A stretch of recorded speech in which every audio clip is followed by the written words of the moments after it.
25 जून 1975 को जब भारत में इमरजेंसी लागू हुई, उस वक्त इंदिरा गांधी ने विपक्षी नेताओं के साथ साथ आरएसएस के नेताओं, कार्यकर्ताओं और प्रचारकों को भी गिरफ्तार करवा लिया। इसके अलावा इंदिरा गांधी ने 4 जुलाई 1975 को आरएसएस पर प्रतिबंध लगा दिया और देश भर में आरएसएस के स्वयंसेवकों और आरएसएस के बड़े बड़े नेताओं की गिरफ्तारियां होने लगी। उस समय आरएसएस की सबसे बड़ी चुनौती ये थी कि वो इमरजेंसी के विरोध को कैसे जारी रखे, और ये काम 25 वर्ष के नरेंद्र मोदी को सौंपा गया। उस दौरान प्रधानमंत्री मोदी ने जमीनी स्तर पर बहुत गुप्त तरीके से चुपचाप आपातकाल का विरोध जारी रखा। लोगों तक ऐसे बुकलेट्स पहुंचाए, पोस्टर्स पहुंचाए और दूसरी लिखने पढ़ने की सामग्रियां पहुंचाई जिससे लोगों को इस तानाशाही के खिलाफ एकजुट किया जा सके, उन्हें जागरूक किया जा सके। आरएसएस चाहता था कि उसके सबसे सक्रिय और प्रभावी कार्यकर्ता के रूप में नरेंद्र मोदी जेल और निगरानी से दूर रहे। यानी आरएसएस के लिए बहुत महत्वपूर्ण था कि नरेंद्र मोदी उस समय पकड़े ना जाएं, नरेंद्र मोदी किसी की नजर में ना आ जाएं, क्योंकि उनका सक्रिय रहना बहुत जरूरी था और अंडरग्राउंड रहकर ही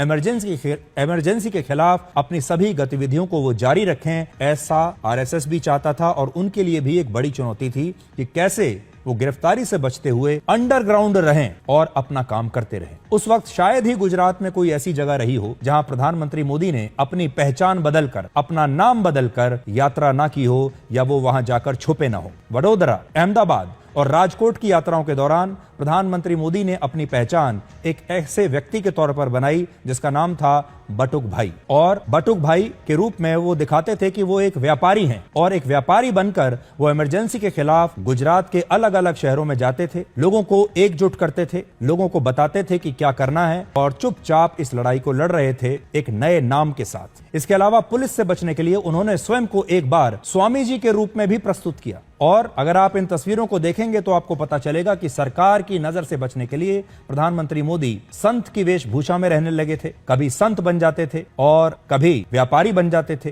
कभी उन्होंने एक सिख व्यक्ति का भी रूप धारण किया। और उस वक्त विष्णु भाई पांड्या समेत कई नेताओं को गिरफ्तार करके जेल में डाल दिया गया था। और प्रधानमंत्री मोदी के सामने सबसे बड़ी चुनौती यह थी कि वो इनसे संपर्क कैसे स्थापित करें। यहां भी उन्होंने एक नया तरीका अपनाया। सितंबर 1976 में वो एक संत बन गए और एक स्वामी जी की वेशभूषा में गुजरात की एक जेल में पहुंच गए, और वहां उन्होंने जेल के अधिकारियों से कहा कि वो जेल में बंद अपने भक्तों से मुलाकात करना चाहते हैं। और उस वक्त जेल के प्रशासन को यही लगा कि अपने भक्तों के साथ एक सत्संग करके ये स्वामी जी वहां से चले जाएंगे। लेकिन हकीकत ये थी कि उस समय नरेंद्र मोदी जेल में बंद विपक्षी नेताओं और आरएसएस के नेताओं से मिलने के लिए आए थे, उनसे निर्देश लेने के लिए आए थे और इमरजेंसी का विरोध करने की रणनीति उनके साथ बात करके बना रहे थे। अब आप इस तस्वीर को देखिए, जब अंडरग्राउंड रहते हुए प्रधानमंत्री मोदी ने एक सिख व्यक्ति की पहचान बनाई, एक सरदार जी की पहचान अपनाई और पुलिस को चकमा देकर वो इंदिरा गांधी के खिलाफ विपक्ष के आंदोलन को लगातार मजबूत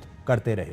अलग अलग उनके रूप देखिए आप। इमरजेंसी के दौरान गिरफ्तारी से बचने के लिए उन्होंने कितने सारे रूप अपने बदले हैं। कभी व्यापारी बने, कभी एक साधु बन गए, कभी एक सिख व्यक्ति बन गए। एक बार तो पुलिस उनकी तलाश करते हुए उनके ठिकाने पर पहुंच भी गई, गिरफ्तार होने ही वाले थे। लेकिन प्रधानमंत्री मोदी को एक सरदार जी के वेश में देखकर पुलिस को उन पर शक नहीं हुआ और प्रधानमंत्री मोदी फिर से अंडरग्राउंड हो गए। इसके अलावा उन्होंने सरकार के खिलाफ अपनी गतिविधियों को छिपाने के लिए एक बार एक पादरी की वेशभूषा को भी अपनाया, और उसकी तस्वीरें भी इस समय आपकी स्क्रीन पर हैं, यहां देखिए। उस दौर में इमरजेंसी के खिलाफ प्रकाशित हुई पुस्तकें या पत्रिकाएं लोगों तक पहुंचाना एक बहुत बड़ी चुनौती था। लेकिन प्रधानमंत्री मोदी ने इसका भी एक इलाज ढूंढ लिया था। वो जानते थे कि अगर ये सामग्री डाक के जरिए भेजी गई तो ये पूरी योजना फेल हो जाएगी। इसलिए उनकी सलाह पर आरएसएस के समर्थकों और कार्यकर्ताओं ने इन पुस्तकों और पत्रिकाओं को ऐसी दुकानों पर रखना शुरू किया जहां पर लोग बाल कटवाने के लिए आते थे